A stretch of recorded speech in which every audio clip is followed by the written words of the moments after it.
What's up, everybody? Thanks for tuning in. This is Kevin from Epic Gardening, and we are going to grow Red Russian Kale Microgreens from start to finish. So let's get started. What do you need?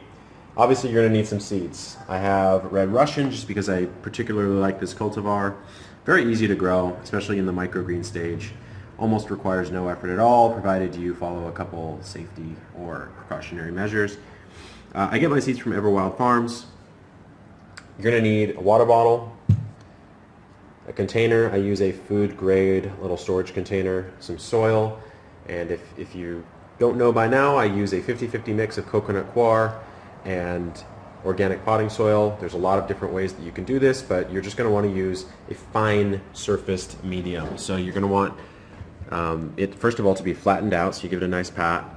You're going to want to give it a nice spray, just so that when the soil or when the seeds land, they sort of stick with it where they land. But let's talk about the soil for a second. You don't want large chunks in your soil. You want it to be as fine-grained as possible, obviously without getting to the point where it's effectively sand, because that would not do wonders for your garden and for your microgreens.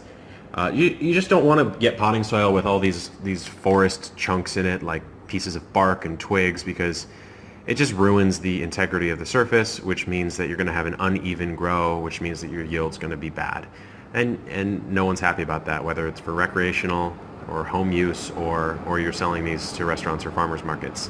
So let's go ahead and use our crushed red pepper shaker, as you can see the seeds in there, to distribute these nice and even.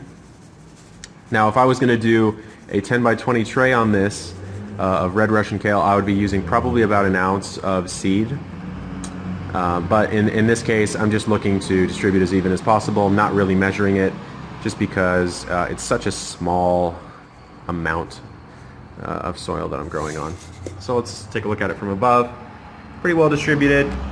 We'll go ahead and give it another spray down with our water bottle. And before we cut, let's talk about what we have to do next. Next thing you have to do before you effectively ignore this for a few days is just cover it up with something that keeps the light out and keeps the warmth in. I'm going to use something like aluminum foil, or what I might do, since I have a lot of these going right now, is I might go ahead and just put these all in a 10 by 20 tray and cover that 10 by 20 tray up with another 10 by 20 tray.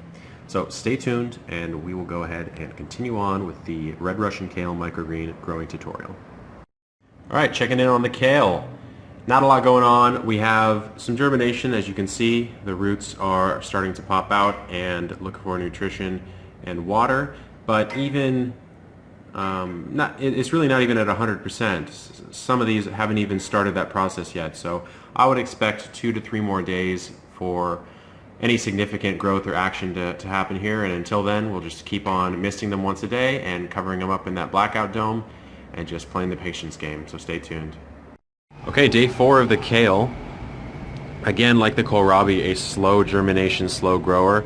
Not as slow as something like basil, but certainly not as fast as something like watercress or amaranth. So you can see some of these a little bit more growth than others, but overall this should do pretty well. Just might take a little bit longer. Go ahead and keep it watered. Make sure that it gets some good sun, and we'll check back in a couple days. Alright, we're back. It's day 8 of the Red Russian Kale Microgreens grow along and tutorial, and it's time to harvest. So most of the other greens I harvested on day 6 or 7. The kale took a little bit longer, and that's okay. I think it's just a characteristic of the plant. Either that, or maybe the density was a little bit too dense, or I didn't water it just enough. There's all sorts of reasons why that might have happened, but regardless, quite a nice harvest. And the cool part about this, it's Red Russian kale, and so the stems have a bit of a variation between pink, reddish, and white. So really cool color. You'll get a better look at it when it's all chopped up and harvested. So let's go ahead and talk about the harvest. It's pretty simple. I use a Victorinox paring knife that I sharpen. So if you can see, it'll literally just slice right through these things exceptionally easily. You can see it just comes right off. So what I would normally do in a tray is I would bunch them and sort of chop it right about there, kind of at a downward angle, to make sure that I don't slowly harvest upwards over time as I go through the tray, which is a tendency of mine. But in this case, I can just turn it to the side, chop about half of it like this, and I want to go maybe a 1/4 inch above the stem or the root, just because I don't want any of the husk and I don't want any of the the soil to come up. So just go ahead and chop straight through. Importance of a sharp knife is clearly demonstrated right here. And once I get to about halfway, I will turn it around and do the other side. Coming straight off, really nice. All right, let's flip it over. Or maybe we'll do it in 90-degree increments. Get a nice even harvest.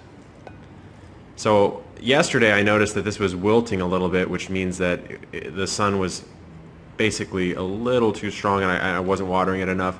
So I went ahead and watered it later at night, and this is morning time, so we're harvesting it this morning. And it's important to let the water dry out, because especially if you're watering over the top, you don't want these microgreens to be wet when you harvest them, because that means that you're going to have to dry them, and that takes time. Both takes time, and if you don't dry them, it ruins the shelf life of the plant. So you can see the stems are really cool color, really looks cool on the plate, so chefs are a big fan of them, and the taste as well. So let's take a look. Pretty good harvest off of this tiny little container, right? Big old bowl full of micros. You can use in soups and salads and any sort of dish, a garnish. You can throw them in smoothies. Honestly, unlimited uses for these bad boys. So what I like to do is just shake them up a little bit, make sure I get all the debris out, make sure that they're nice and dry, and these are slightly wet still, so I might leave them out and spread them out on this cloth. Just let them dry for a little bit. And what I'll do is, here, you can see I'll spread these out on here for a bit to let them dry. These may need to go through a wash just because they're a bit wet and there's a little bit more debris than I would have wanted on there, just due to the time that I harvested them. But you can see, just by shaking them out a bit, you're going to get most of the debris out, because if we look at the bottom here, that's all the stuff that you don't really want in your micros. Let's take a look right about here. Yeah, all this stuff, you don't want that. But thankfully, it's all at the bottom, and most of it is gone. So this has been the kale microgreen experiment. 8 days to harvest. I would normally get maybe 10 to 12 ounces of these off. Really cool looking, healthy, nutritious green. Go ahead and hit the subscribe button right now if you guys like this video. Share it with your friends. Let me know what you want to see in the comments. Let me know any questions you have with growing these. And as always, keep gardening. Get yourself some kale microgreens, guys. Take it easy.